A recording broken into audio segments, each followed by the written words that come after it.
we are, remember these guys, quadrants, 1, 2, 3, 4. And if I gave you an angle, you should be able to tell me which quadrant it's in. So we're now going to look at how to extend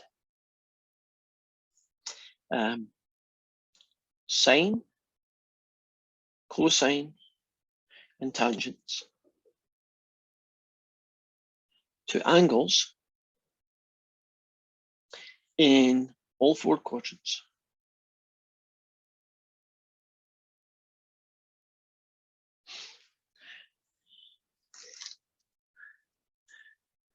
So we've got a button here, right?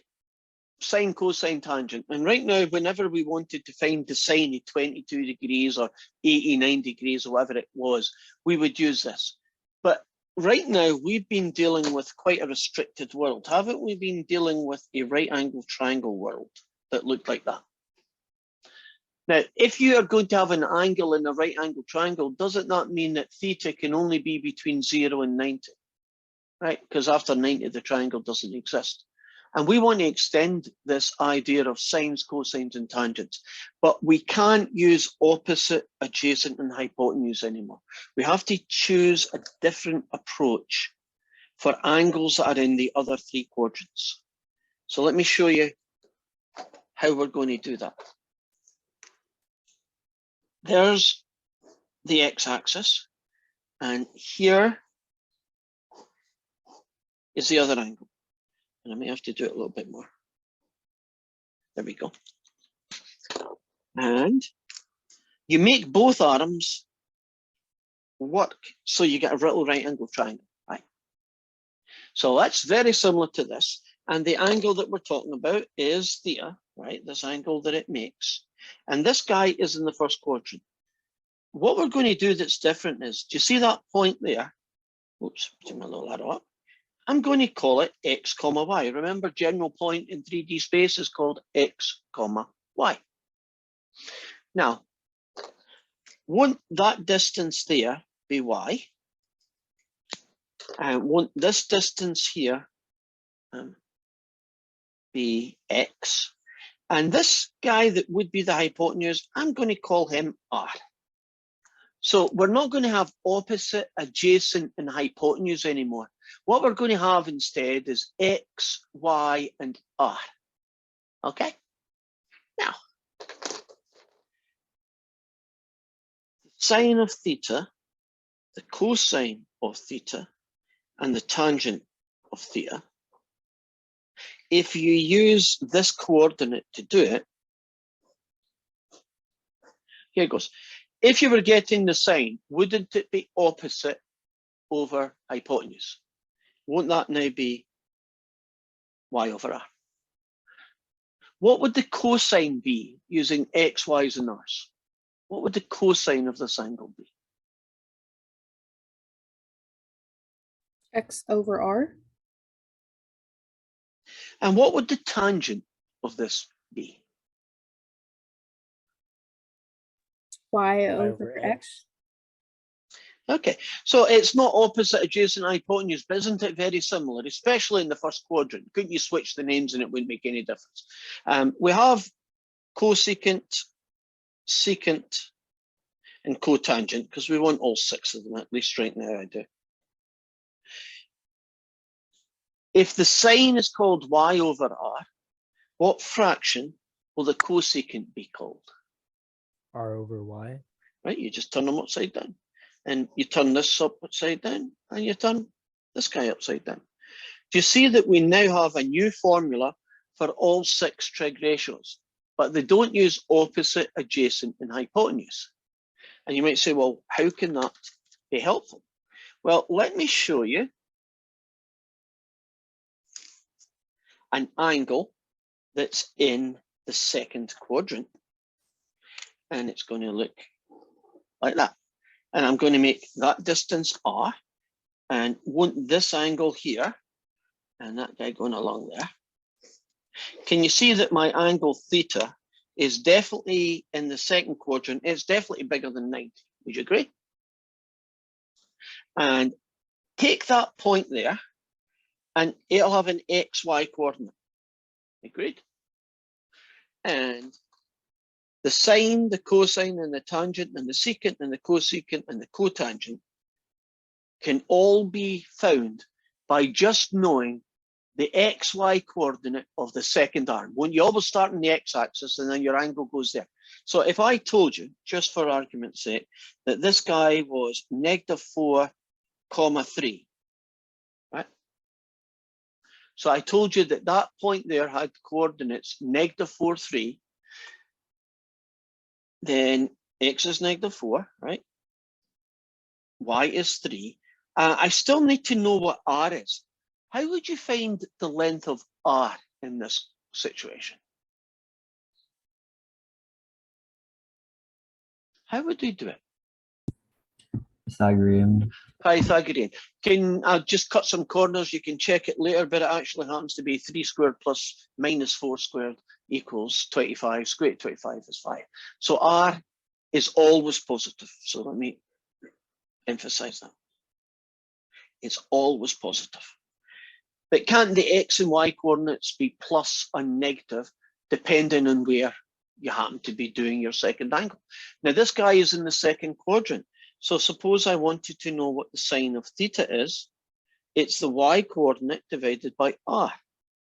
It's 3 divided by 5. Suppose I wanted to know what the cosine of that angle is. It would be x divided by r. And x happens to be -4 divided by 5.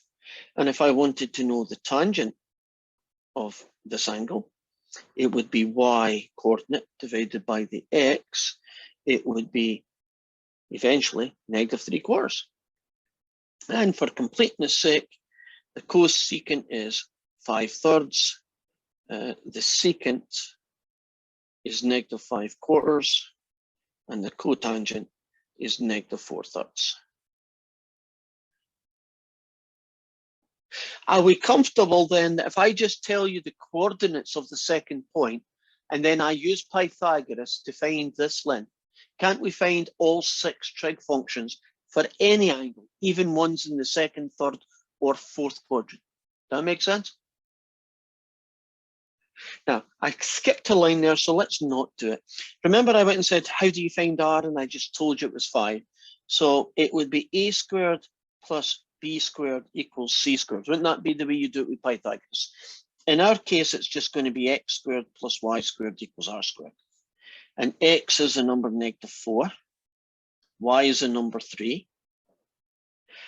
16 plus 9 is r squared. 25 is r squared, and that makes r 5.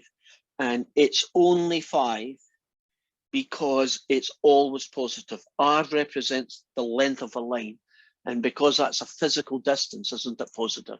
Nobody say the length of that line was -2, right? That would make sense. You'd say it was 2. Are we good so far? That we can now take this sine cosine 6 ratio thing and find what it would be in any one of the 4 quadrants, as long as you tell me just one thing. Don't you have to tell me the coordinates of the tip of this arm? That's always going to be there, right? But you have to tell me the tip of this arm.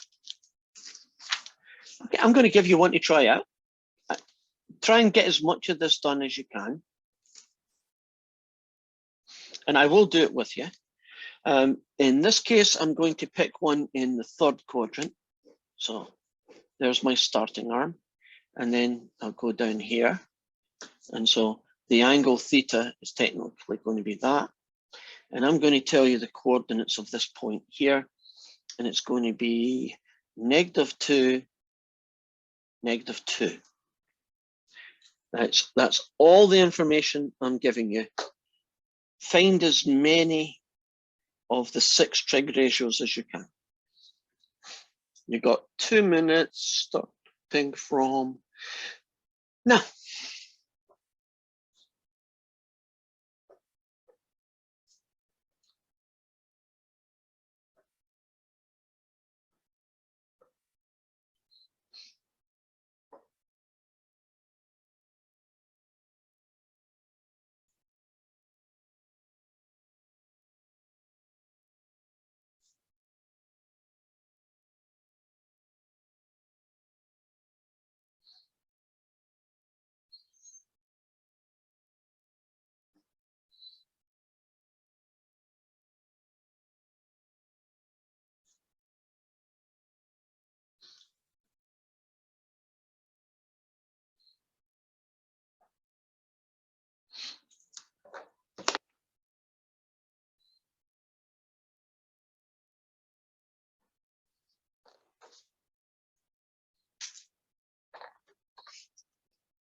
Okay. Has anybody found and willing to share what the value of r is? It's a positive number, and what did it end up being? I got 2 square root 2. Well done. So if you plug in -2 and square it with another -2, you get positive 4 plus 4, which gives you r squared is 8. And so won't r be the square of 8? And that can simplify down to that one. A lot of the questions that we are going to be doing, these kinds of questions at least, aren't you going to have to deal with style points, making the answer look pretty, right? So be aware that you might have the right answer, but WebAssign doesn't like it because it's not as simplified form. So you might put in square root of 8, and WebAssign was hoping you'd put in 2 root 2. So you could well be doing it 99% right, but when you look at an answer, say to yourself, can I make it look prettier, right? Now, if I wanted to do the sign of that, wouldn't it be y, which is -2 over 2 root 2? If I do in the cosine, by sheer coincidence, it's the same. And if I do the tangent, it actually ends up being positive 1. These two guys do simplify, but you may not have had enough time to do it. If you called it 1 over root 2, you're well on the way to getting the right answer. Great. Right, now let's do the reciprocals. If you turn that guy upside down, root 2 over 1 is called negative root 2. Root 2 over 1 is called that. And if you turn this upside down, you get 1. Except these two guys can be simplified. It's called rationalizing the denominator. Okay, what special version of 1 should you multiply this by to make it look pretty? Square root 2 over 2, or square root 2. Yeah, and that ends up being negative root 2 over 2. So that's what should go here and here. Right, so if I gave you a question and we gave you a picture, and well, you don't need the picture, but if I told you the coordinates of that, I would draw a picture anyway. But if they told you the coordinate of the second arm was finished there, do you feel comfortable about getting the 6 trig ratios? Because once you've done one, haven't you done them all? Right, they're pretty much plug and chug. We feel good about that. Right, let's focus a little bit more on these trig ratios, right? In particular, let's just focus on the sine, the cosine, and the tangent.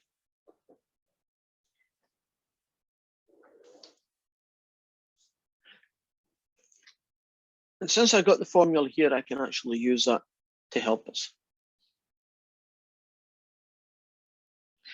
If you have an angle in the first quadrant, right? So somewhere in here, would you agree that the x and y values are both positive, right? If you're in the first quadrant, and because the x and the y and r is always positive, won't that make the sine of theta positive? Won't it also make the cosine of theta positive? And actually, won't it also make the tan of theta positive? So if you wanted to kind of make that in one big go, wouldn't you just say all of them are positive? Does that make sense? That as long as you're finding an angle in the first quadrant, won't the sine, cosine, and tangent always be a positive number? Right. Now, what about in the second quadrant? That's down here. Now, if you choose a point in the second quadrant, won't the x value be negative, but the y value will be positive? You agree? If you're in this quadrant, the x value will be negative and the y value will be positive. So let's see what that does. Oh, and the r is always positive. So the sine is y over r, so a positive over that. So the sine of theta is positive. The cosine, however, is x over r, so that'll be a negative over that. So the cosine ends up being negative And the tangent is a positive divided by negative. So the tangent of this guy is going to end up being negative. So if you wanted to try and memorize that, couldn't you just say that the sign is positive? And remember that when you tell me who's positive, the implication is that everybody else is negative, right? So there's actually a really easy way to remember this. There is. Do you know the mnemonic, Kieran? It's called All Students Take Calculus. That's how I learned it. That's the one. I'm just taking you through this to kind of prove to you where it comes from. Otherwise, it's just memorize it, right? Since we're on that, if I went through the same process and I looked at guys in the third quadrant, wouldn't they be negative and negative? Wouldn't both the X and the Y coordinates both be negative? Agreed? Which one of these three, because it's only one of them, would get you a positive answer? Would the sine get you a positive answer? Would it be a cosine or would it be the tangent? Which one would it be in this case? Tangent. So we would say, Tangent. agree, the tangent is positive. So I've cut down a little bit of work and all of them are positive. The sine is positive. The tangent is positive. And one last one. Who is the only positive one in the fourth quadrant? That's when the X is plus and the Y is negative. What do you get out of these three? Which is the only one which is positive?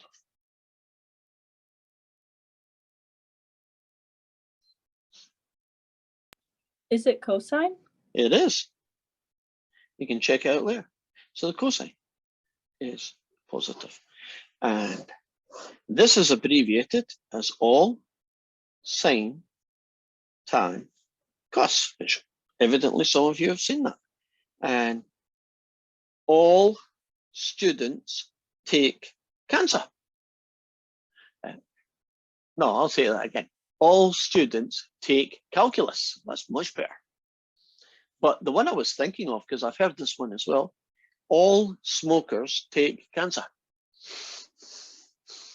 So if you want to do the pessimistic one, you can do the second. If you want to take the optimistic one, that all students take calculus. That's just a little mnemonic to help you remember in which region positive and negatives happen. So I'm keeping that guy there, and I'm going to give you some random information. Theta is in the second quadrant. What is the cosine? And all I want to know is the cosine positive or negative? Theta is in the second quadrant.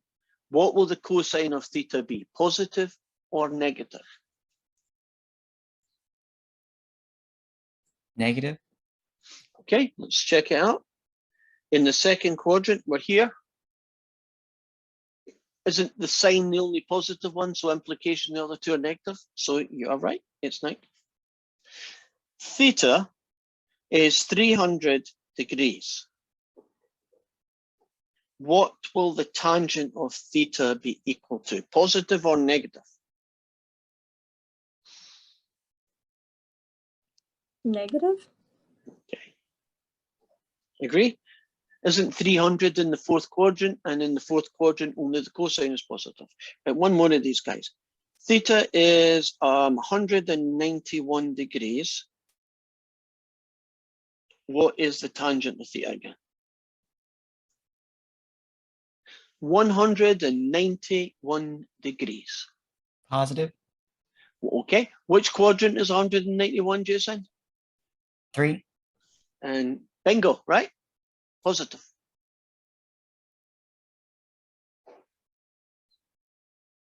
So all students take calculus. Don't we now know for any given angle, if I know what quadrant it's in, don't I know if the sine, cosine, or tangent, or any of the other ones are positive or negative by using this little mnemonic? Any questions about that, or we cool? We cool? Looking for nods? Okay.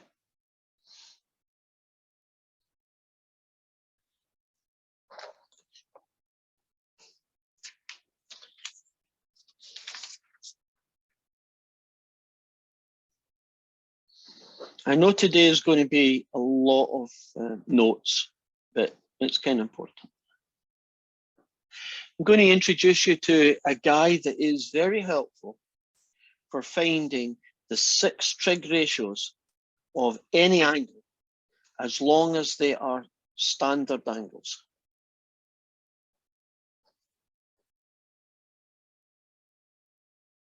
Standard angles are angles that are on a unit circle. So I'm going to try my best to draw a circle, and it'll probably not succeed, but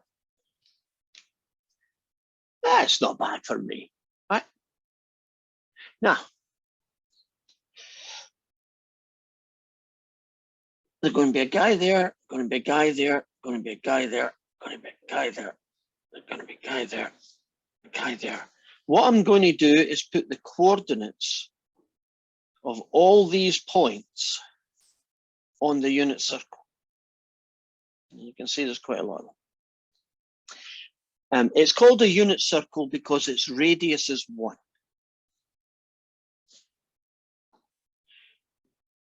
I'm going to start with this guy's coordinates.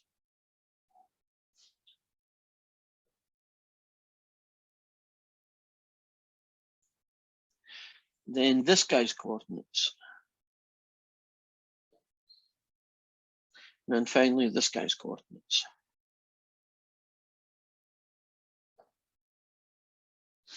And now, If you don't want to write all this down, just for other Yes. students, there you can always find one online that you can just print out. oh yes, definitely. You know, this one is me just taking you through where it all comes from. But I've actually got one in my notes. If you go into Canvas, you'll see an example of it there. Get a print out of this darn thing as soon as you can, because you are going to be using it in all sorts of places on and off for the next 8 weeks. Now, the angle that you make to this one is 30 degrees. So I'm just going to put it beside the thing, because if I don't, the picture's going to look really, really messy, really quite quickly. So there are the 3 first standard angles. I guess I could call this one 0. And I guess I could call that one 90. They're kind of obvious. Now, since you have been told these special coordinates, if I wanted to find the sine of 45 degrees, for example, and I had this unit circle, I would use a combination of this formula and those coordinates. Now, since it's a unit circle, the R value is always 1. So you don't need to worry about R, it's always going to be 1. So the sine is the y coordinate. So the y coordinate of this guy is a half, root 2 over 2. And divided by r, which is 1. And that simplifies down to root 2 over 2. Now, since r is 1, I can do another version of this formula. And I want to do it on a separate piece of paper now. The sine of theta, instead of being y over r, is just y over 1. So won't the sine of theta just be the y coordinate? Which is kind of nice. The cosine of the angle is x over r, which is just x.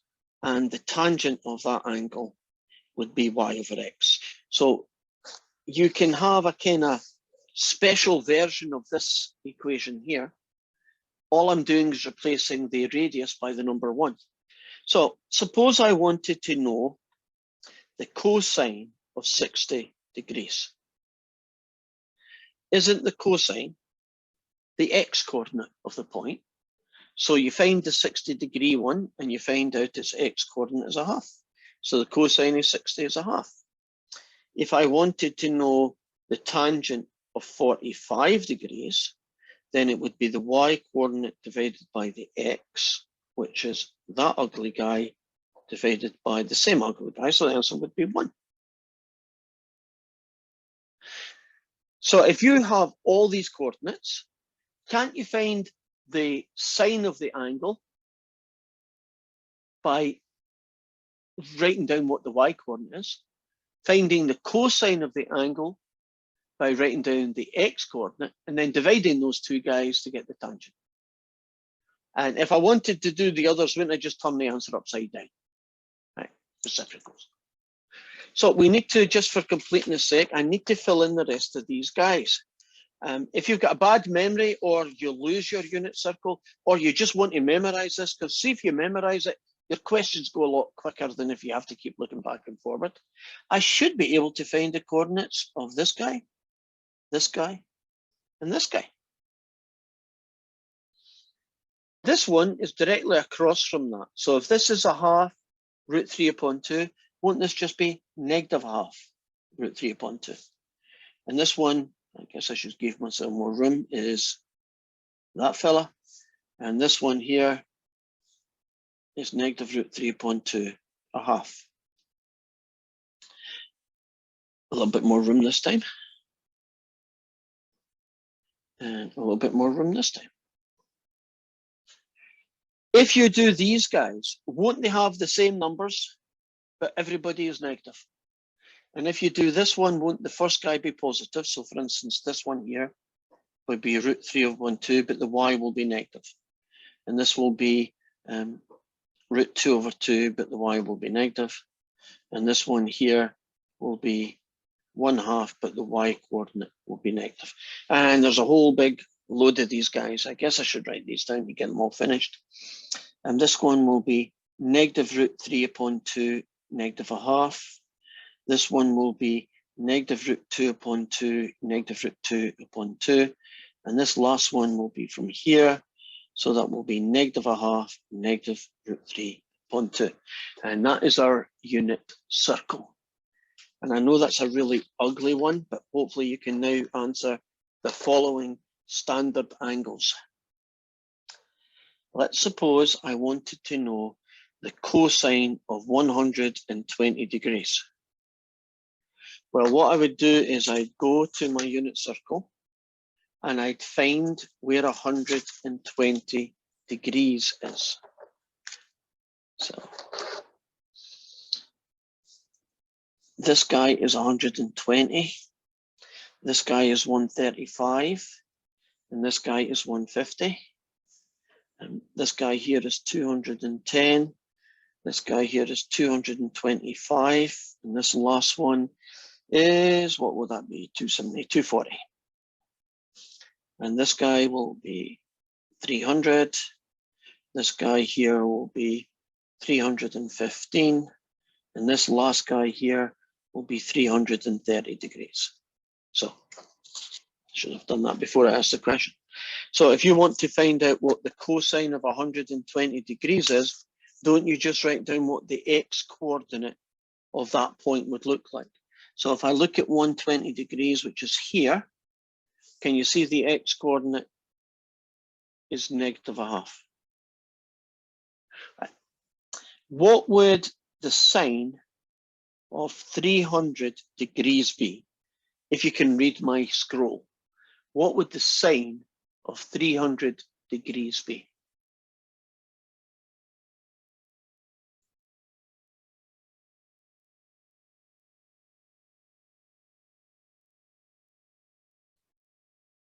Negative root 3 over 2. Okay, it's the y coordinate of this point. She probably can't read very well, but it's that one.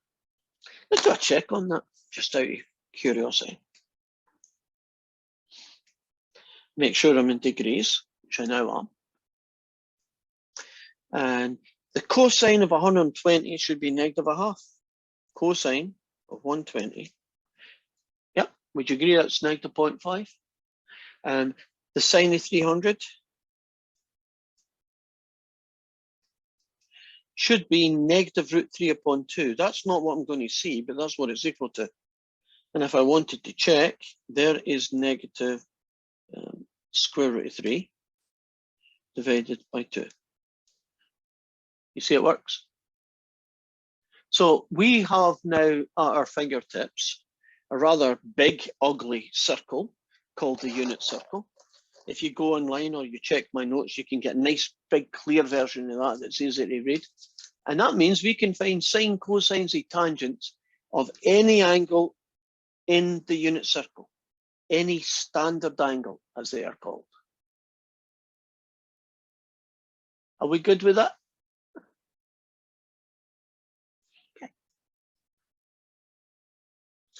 Do a little quick one. Question 6 from the homework says find the tan of 150 degrees. Right, there's 150. I'll write down its coordinates because they're really hard to see. And the tangent is the y divided by the x, agreed? And that's going to be 1/2 divided by this guy. And you can't write down the answer as a decimal because WebAssign will tell you you're wrong.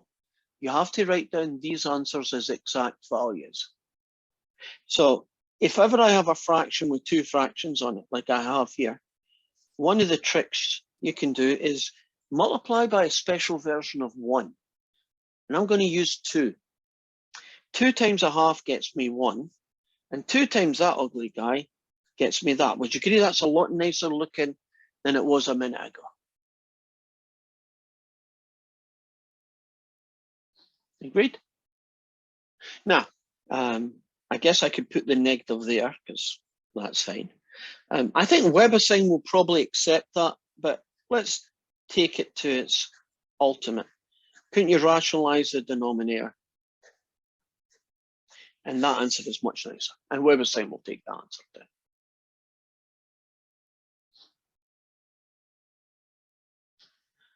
Are we good? Right. What do you do if it says find the sine of 39 degrees or 212.1 degree? How do you get the answer in those questions? It's a kind of trick question, really. What was the question? How would you find the sine of 212 degrees? And I said it's a bit of a trick question.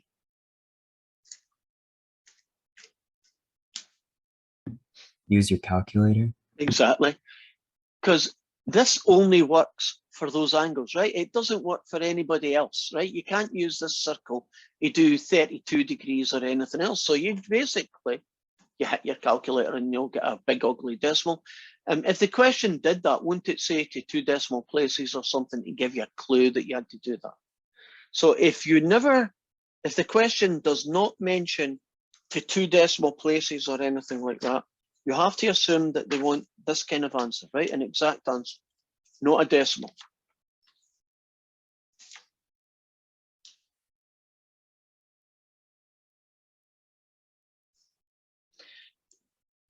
Just notice another one that I don't think I've covered, so I will do it right now. Suppose I asked you to find the secant of 120 degrees. Well, the coordinates of 120 degrees are -1/2 √3/2. But I don't want the sine or the cosine, I want the secant. Can you remember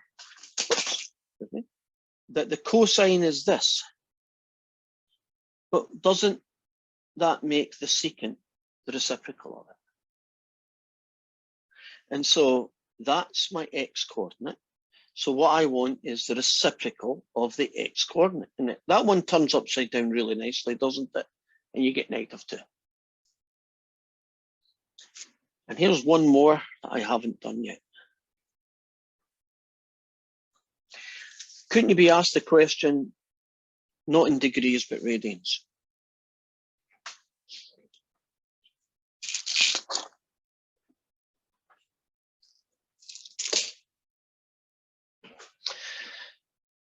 Which one of these standard angles is 2/3 pi?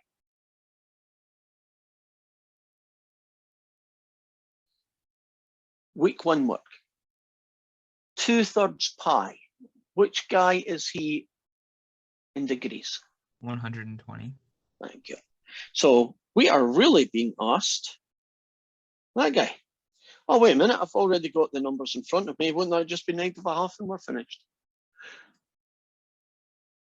So can't you use this unit circle for standard angles in degrees, but can you also use it for standard angles in radians? And if you get a decent picture, it will actually have the degrees and radians together so you can see, which one you've got. And that will make your life so much easier.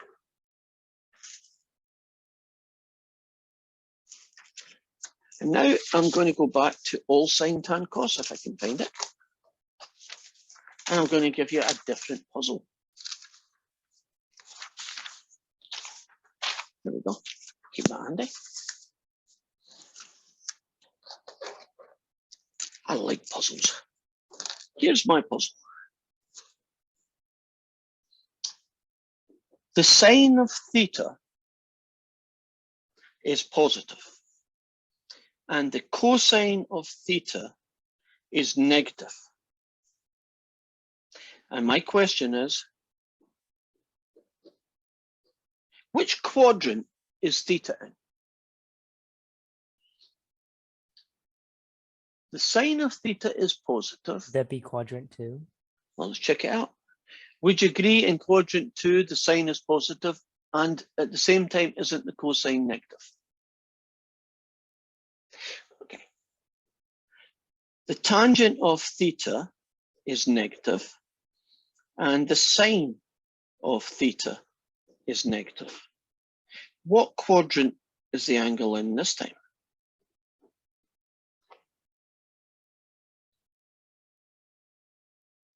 Four. Agreed. You want to kind of do your thought process for those who are still wondering how you're coming up with that? How did you decide it was 4? Because it is 4. So neither of them are cosine, and cosine is the only one that's positive in quadrant 4. Oh, that's not the way my brain works, but it works. Yeah, that works. I would probably do it a longer way, not a better way. I would be looking at, okay, when is the sine of theta negative? Well, it's negative in these two quadrants, would you agree? And then I'd say, when is the tangent negative? And the tangent is negative in those two quadrants, agreed? But isn't there only one quadrant where they're both work? And that's just how my brain works, right? Does that make sense? At least, can you get into my head what I was doing to come up with the answer? So if I gave you a calculation, a puzzle like this, do you feel comfortable you could figure out which quadrant the missing angle is? Do I need to do more, or you feel good with this? Good it is. That's what I like to hear.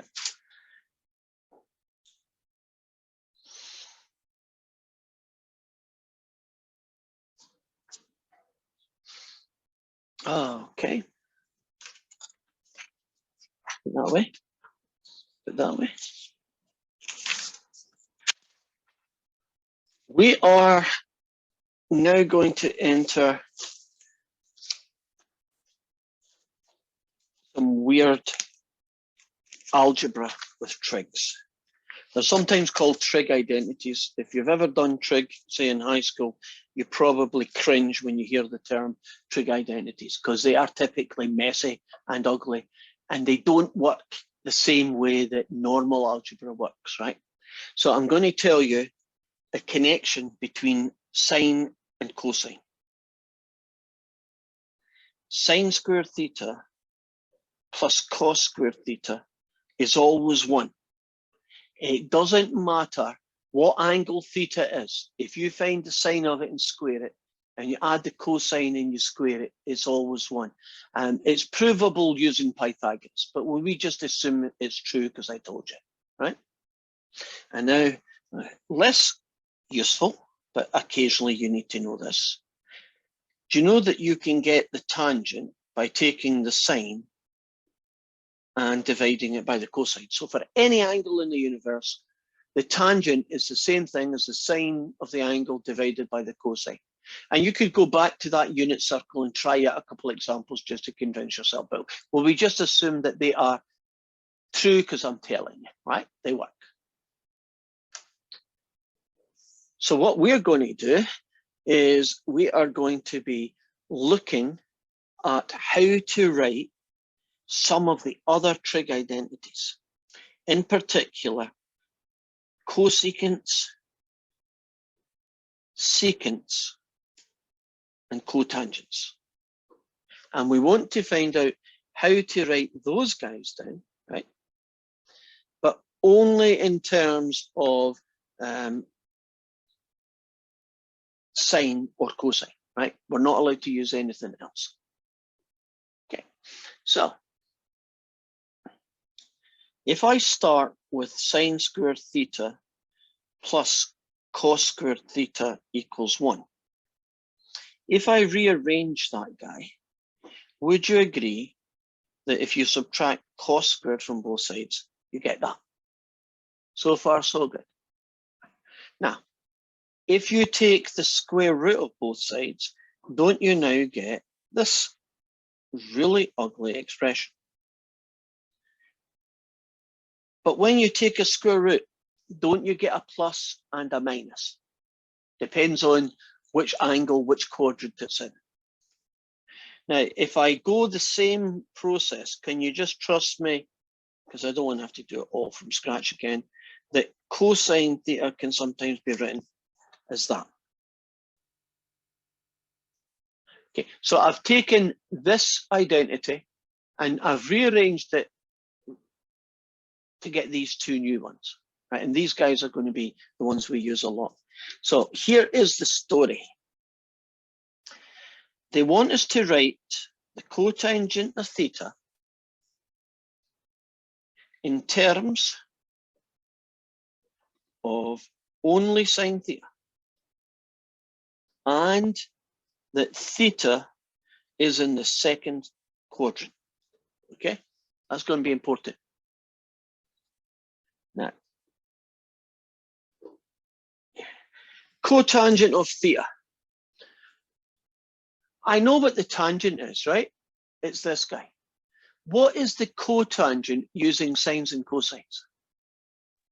Cosine over sine. Okay, so that's good. Now, if they'd said, give me the answer using sines and cosines, couldn't I just do that and say I'm done? But they wanted the answer in terms of sine theta. So that means the bottom is good, but the top is cosine, which means I have to use this guy. Now, isn't there two choices? A plus square root ugly guy or a negative square root ugly guy? When the angle is in the second quadrant, what is the cosine? A positive ugly guy or a negative ugly guy? Second quadrant cosine, what do you have? It's negative. And so negative ugly guy. So what we've basically done is found that the cosine is this thing. And we call that an identity when you do it in trig, right? Do you see that's the cotangent only using the value of the sine function?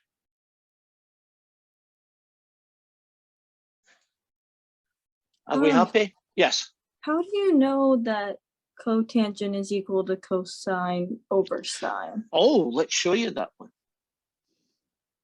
I know that the tangent of theta is the sine of theta over the cosine of theta. Great, because I told you that's what it is. Yeah. Isn't the cotangent the reciprocal of the tangent? In other words, you turn me upside down. So I turn the...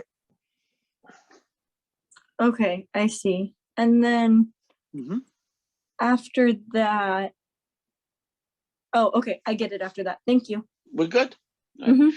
Now, that sign is important because if you don't put it in, whatever sign will say you're wrong because you haven't given the right answer. You're like giving the answer is 5 and the right answer was -5, right? Would you agree that's important, right? And it's these guys over here that you're going to switch the sines and cosines for depending on the question. But won't they have to tell you the quadrant it's in so you can decide which one to use, the plus or the negative version? Now, how about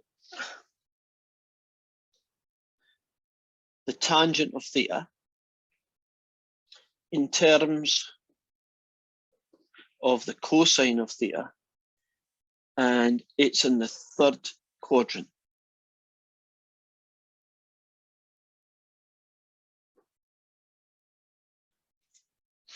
Okay, so I'll start with the tangent of theta is the sine over the cosine. which is this guy.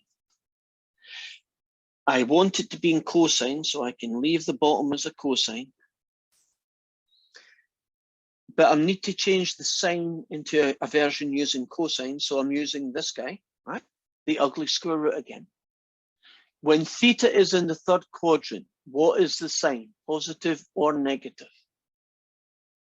Third quadrant, sine. Negative. So that's why this is a negative ugly square root. And you're finished. Is it a little bit easier once you've seen a couple of them, how we're going to approach this? Don't you have to have this written down somewhere, because you're probably never going to memorize it unless you do it a lot.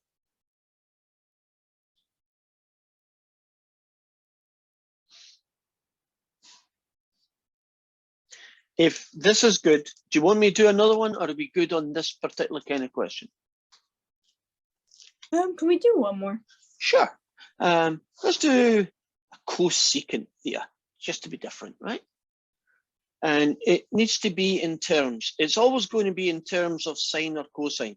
So what do we want for this one? Let's say it has to be in terms of cosine theta. And let's put it in the fourth quadrant.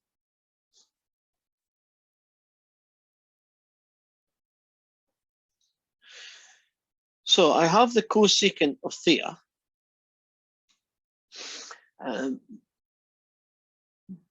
But I can't really use that. Do you know what the cosecant of theta looks like in terms of sines and cosines? Remember, it's the upside down version of someone. So who's the cosecant, the upside down version of? Sine. Now, if this question had asked you to do it in terms of, sine theta, wouldn't be finished.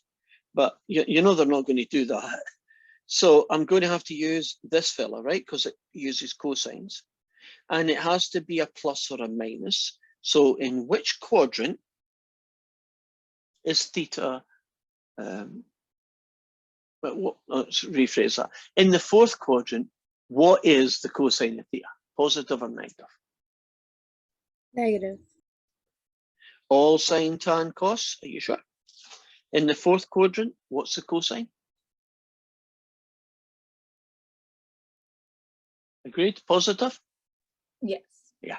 So we're putting in the plus square root. You don't normally write plus when it's plus. So we're just going to write that down. And we're done.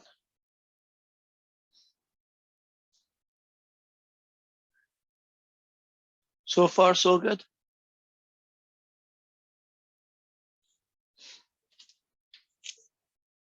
Right.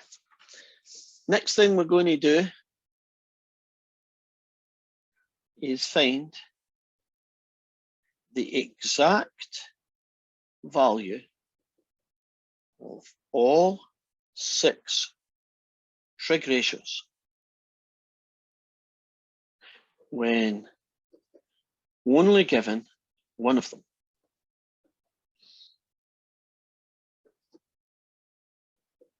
And the quadrant it's in.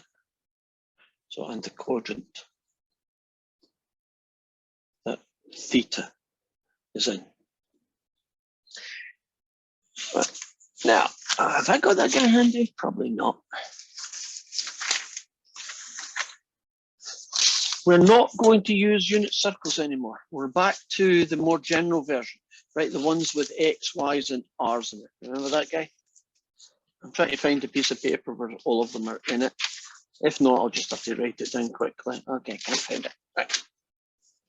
So, to do this question, we have to remember that the sine of theta, the cosine of theta, and the tan of theta, and then the cosecant, followed by the secant, followed by the cotangent.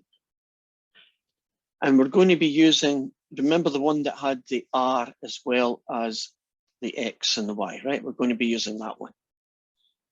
And to remind us, isn't the sine Y over R? Cosine X over R, and the tangent y over x. The cotangents just turn me upside down. The secant is turn me upside down. And the cosecant is turn me upside down. So these are the guys that we're going to use for this question and the ones that come afterwards. You are given in this question that the sine of theta is negative 4/5 and that it's in the fourth quadrant.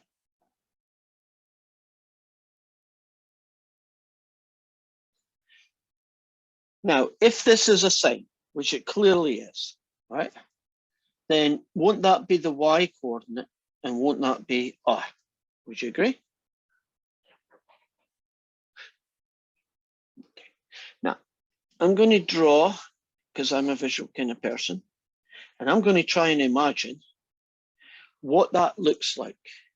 Well, the y value is at -4, and it's in this quadrant, so it's kind of that angle there, isn't it?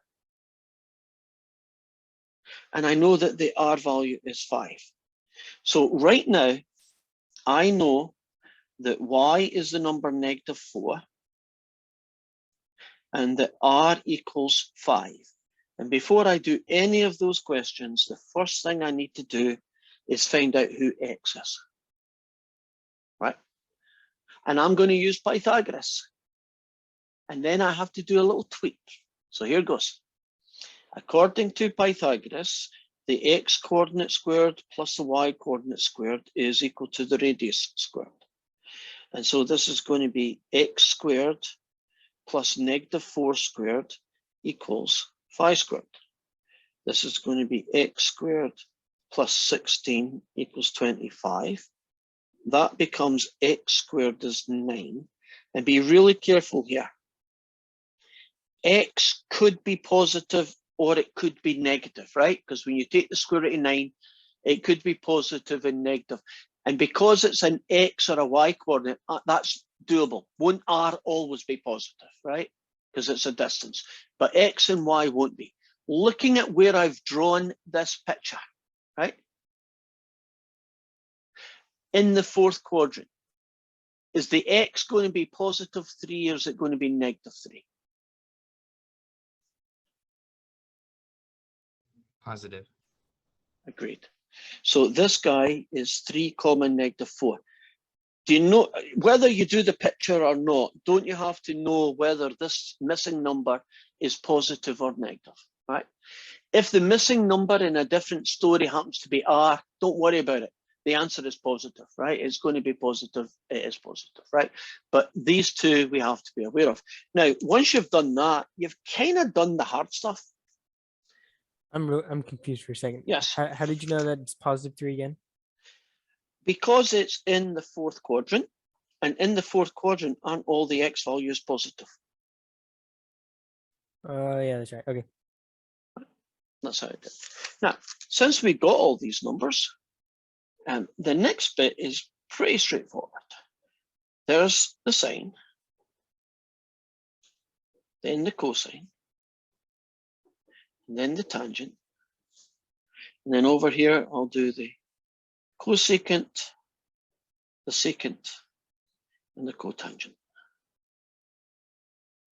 Right, y over r, -4/5. Well, that's fine, I already knew that because you told me. X over r, that's going to be 3/5 and positive. Tangent, y over x, and that's going to be -4/3. Do you see that I now know whether the answer is positive or negative? Now, you want to get these guys, don't you? Just make your life easy and turn everybody upside down.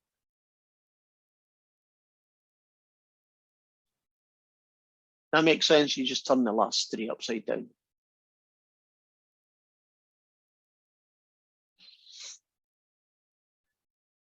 Okay, try another one.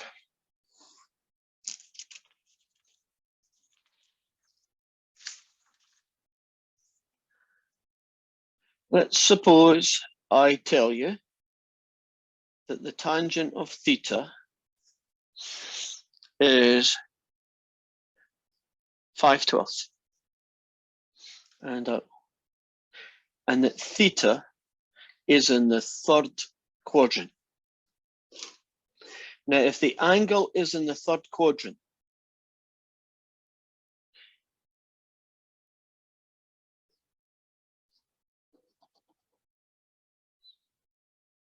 if the angle is in the third quadrant, as it is here, is the x and the y's positive numbers or negative numbers? Negative. In both cases. Now, when you do the the tangent, isn't it the y over x? The big mistake that people do is just to use the numbers. If you don't factor in which quadrant it's in, won't you miss the fact that those two guys are negative? Does that make sense? That in this case, because it's a third quadrant, in this place here, the x is a negative number and so is the y. And so, now you might say, well, what happened to the positive? If you stick -5 over -12, doesn't it cancel down to being positive 5/12? In other words, the sign got lost when they tidied it up.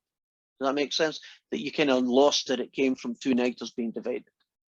I think you wrote X and Y backwards. Oops, I did, didn't I? Oh, I've got them there. Why didn't I write it? And I was probably too busy thinking in the next line. Now, if you want to get the missing radius, which you always have to, because you have to find these three things, it's going to be -12 squared, add -5 squared. And that's 144 plus 25. And that's 169. And you take the square root of both sides, but I'm not going to say plus or minus 13. Why do I never bother with the R value ever having to be a plus or a minus? Why is it always Just just because plus? it's a length. It's a length. So isn't that something you don't need to worry about, right? R is always positive. Now that we've got all those guys, I don't have time to do all of them, so I'll just pick a couple. If you wanted to know what the cosine of theta is, it's x over r. It would be -12 over 13. And if you wanted to know what the secant of theta is, wouldn't you just turn that guy upside down? And couldn't you get all the other ones in a similar way? What that tells us is, don't we only need to know one of the 6 trig ratios and what angle the thing is in, right? That's all we need. If you tell me one of the 6 trig ratios and which quadrant it's in, can I get the other 5? That's pretty amazing that just one of them is enough to know all of them, right? Pretty cool. And that is a natural stopping point. So will you say your last name and bye-bye, and we will continue this tomorrow. Thank you. You're welcome. Try and find a good unit circle, by the way, everybody, just to make your life a lot easier when you do your homework. Okay, thank you. Bye-bye. You're welcome. Bye.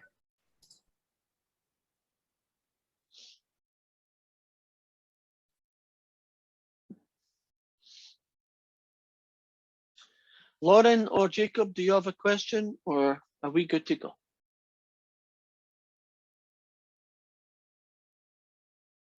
Okay, Jacob, are you good to go? I will assume you are. Bye-bye.